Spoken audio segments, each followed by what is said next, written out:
My name is Michael Pashut and I'm the proud owner of Change Cars and the host of the TV show All Things Motoring. But I'm even prouder today to say that I work with Alan Rosenmeyer from Motor Matters, better known as the man with a hat.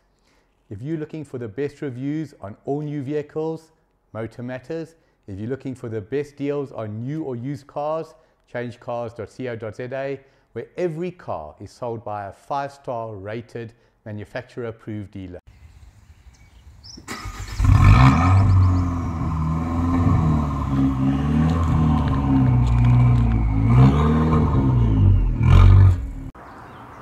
The shape is familiar. You know the Fiat 500, and it's been around for a while, so you know it well. But this one isn't quite a Fiat 500, because that's very, very different, isn't it? That badge over there, Abarth. Notice also, very important to show you, that's a scorpion, and this thing has got a sting in the tail, there's no doubt. Because the Abarth 500 is a version of this, and this is not the 500, this is officially the Abarth 695, which is to do with engine and engine capacity. You'll immediately notice features like, look at this big, very significant lip spoiler at the front with the extra little radiator cooling over there as well, that are needed because the extra power, and also you want it to look the part. You come around over here, you upgrade to 17-inch wheels, nice ones, and you've got to notice those massive red Brembo calipers that are there. Also look at that over there, that little gill over there for a little bit extra air intake to the engine. It's little details. Body skirts over here underneath the doors you can see over there. Again, details all the time to make it into a go faster version. Just in case you didn't notice the Abarth badge earlier on, there's the other one, second badge. And as you come around to the rear, nice big spoiler on top of the rear, hatch over here, and badging. And there's the one that really counts, the 695. And then, can you help noticing the 4 exhausts with a diffuser at the center over here as well? They're taking the cute and cuddly little 500, aren't they? And they're turning it into something that says, hey, there's a lot more to me than that. But on the other hand, there are a lot of 500 features as well. For example, this is going to be a challenge. I don't even know if this is a 1 Allen boot. Oof. Maybe. I stress the word maybe a 1 Allen boot. Yow. Got to get back out of it as well. But again, this is what this car is about. Come over here. Very difficult to get to it. But, oops, there isn't even a spare wheel under here. That's why it's so difficult to get to, because there is no spare wheel. So those are run flats. Not even going to tell you what I think of those. The rear seat split 50-50, you can fold down to create, then you'll have definitely a 1 Allen boot, I suppose. Probably even about a 3 Allen boot as a 2-seater car. But that's just part of the fun. This is interesting. In a world of powered tailgates, this one isn't powered, but this is one of the first cars I've come across that's got a little strap over there to pull the tailgate down. Little touch. The 695 tells you that this is powered by a 1.4 litre turbo 4-cylinder petrol engine, 125 kilowatts and 250 Newton meters of torque in this little thing. Yes, 1,050 kilos. Your power to weight ratio is fantastic. And it drives through the one we've got, 5-speed manual gearbox driving the front wheels. There is automatic version available as well if that's what you choose.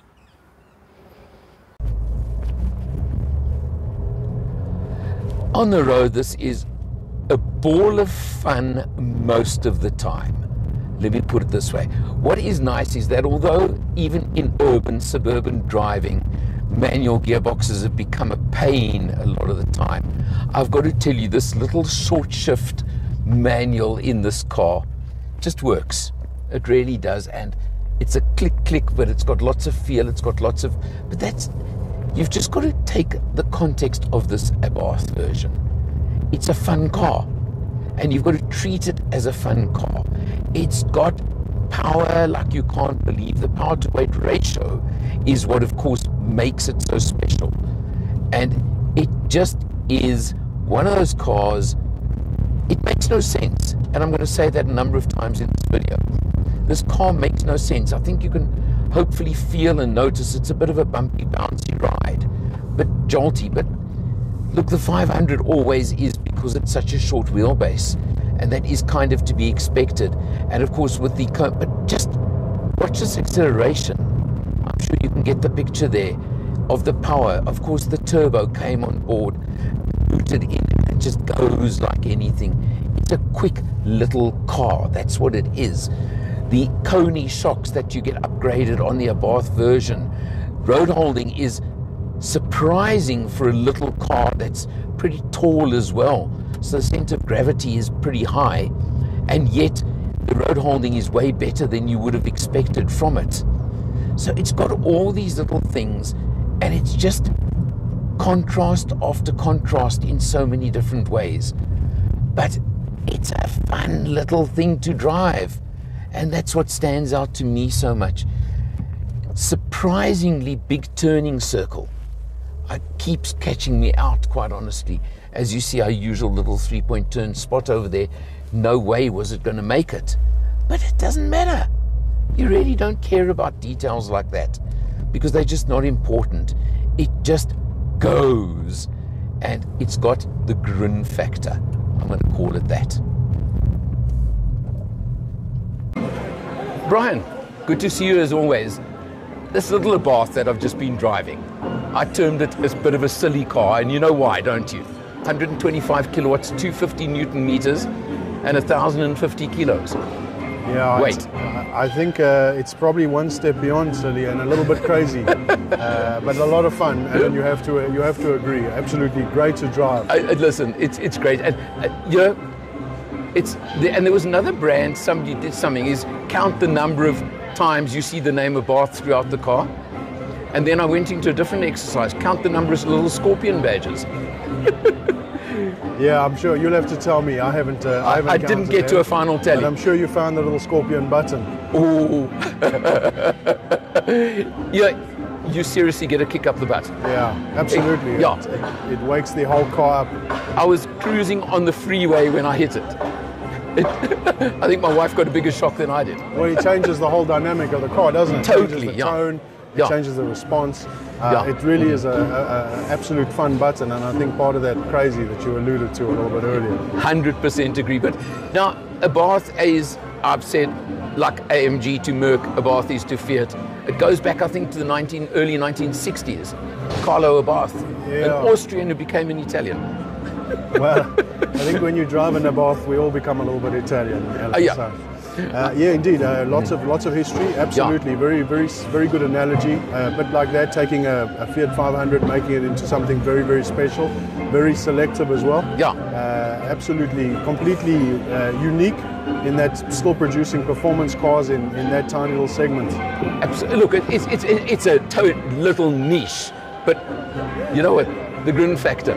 Yeah. That's what it's about, and that's the fun of that car. So thanks for letting me have one, because it's possibly the last of the breed, eh? Yeah, absolutely, Alan. That is the last internal combustion engine Abarth that we will have, the 695 that you had an opportunity to drive. We received an allocation this year of 10, which was gone within a couple of weeks. And the next version, the next iteration, so model year 24, will probably have a different drivetrain, a different energy source. You know, it's the way the world's going, but I'm disappointed, in a way, but I'm sure they'll come up with something to make up for it. I hear you, Alan, but I mean, I think give it a chance, right? Abarth has always made special cars. I think it will be special. I don't think it will disappoint. Fantastic. Thanks, Brian. Absolutely, Good one. Alan. Okay. Nice to see you. Ta. Thanks very much. Just tootling along, as you can see. But now wait a moment, because I'm going to hit the Scorpion. And whoa, it goes, and your dashboard changes, your instrumentation changes to, of course, a bright red and a G meter, little G meter over there as well, that shows on the dash, and the acceleration suddenly is way, way more than it was before. I can tell you that much. It turns what is already a mean little performer into a mean little monster. Starting off behind the wheel as we always do, let's look at a few facts and figures. Now, this is a car that is built for fun. It's not practical, I know, and don't tell me and don't complain about the fact that it's not practical. I've averaged 7.8 litres per 100 Ks on this test. We did reset it partway through the test as well, I can tell you that much. So it's not that I've only done 218 Ks, I've done well over 300.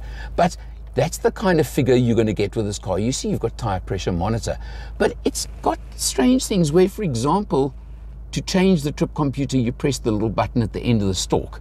It's got a few unusual things that do take a bit of getting used to, and you wonder about them. But look at that over there. Now, doesn't that take you back in history? Remember the days, early days, if you're old enough, where rev counters, when they first came into cars, got put on top of the dash like that? Well, that's a boost gauge for the turbo. Fun. Yes, fun. That's what it is, and that's what I call it, and that's what's important about it, because you want to play, you want to have fun. This car is all about the fun factor. You've got your basic controls on your steering wheel, not that many and not that involved and not that fancy, but they're there, and well, it's what you need.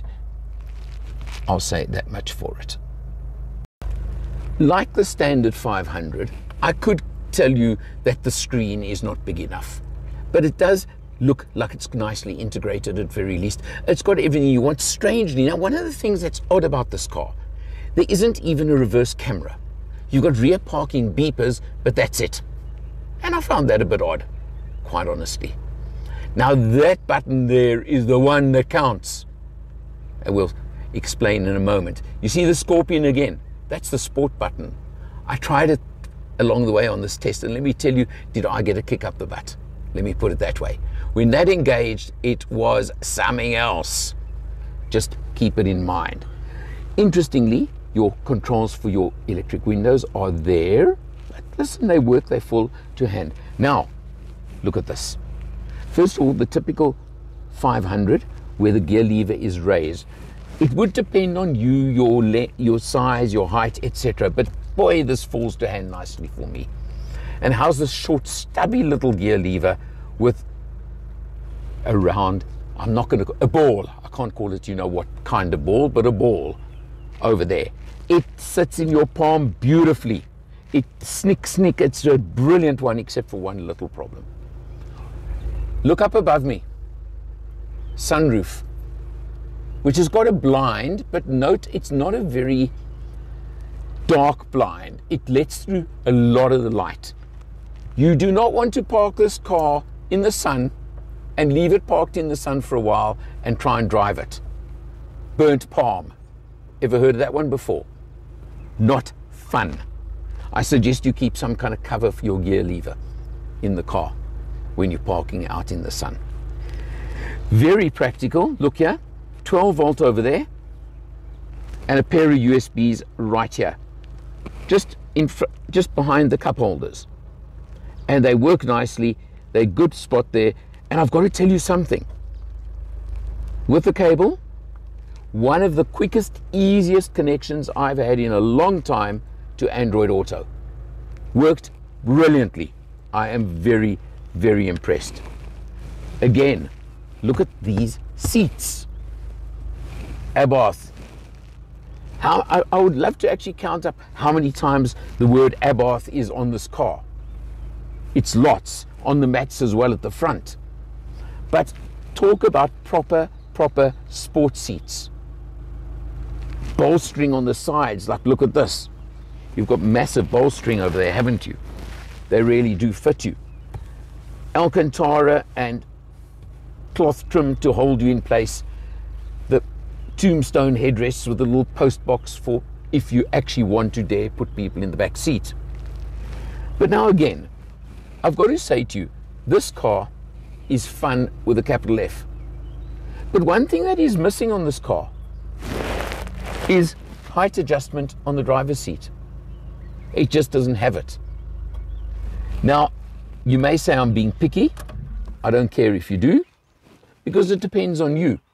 But not everybody's the same build, the same height or lack thereof.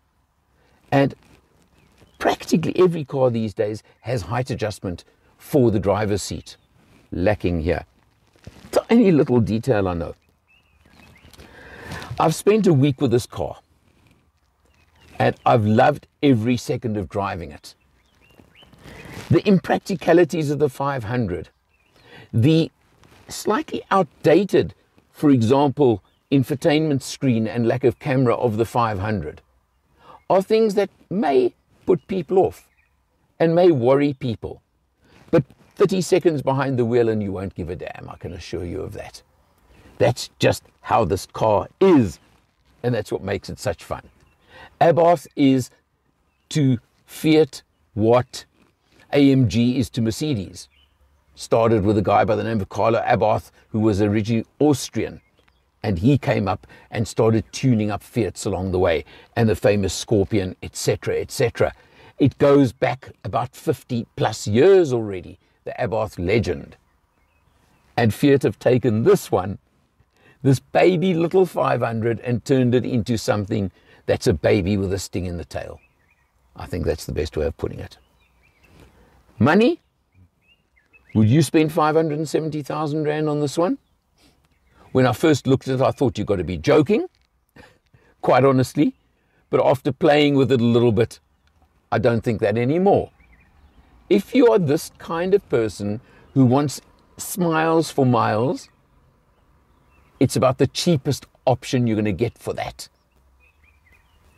If you don't need practicality, think of that. Because just check how little the back is.